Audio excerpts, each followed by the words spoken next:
মশলাগুলো দিয়ে দিচ্ছি।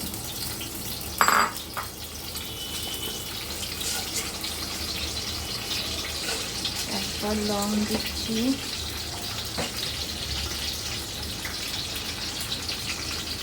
তারপরে একটু লবণ দিয়ে দিচ্ছি।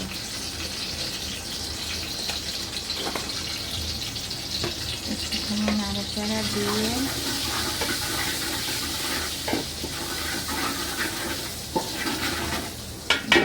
দেওয়ার পর চাউল ধুয়ে রেখেছিলাম সেটা ঢেলে দিচ্ছি। এটা দিয়ে আলু সিদ্ধ হওয়ার পুরোপুরি সিদ্ধ হওয়ার জন্য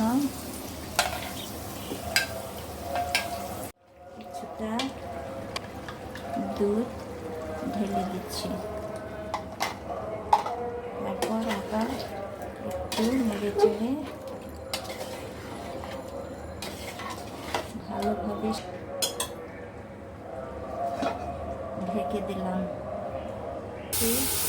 চালটা সিদ্ধ হওয়ার জন্য। পরিমাণ মতো পানি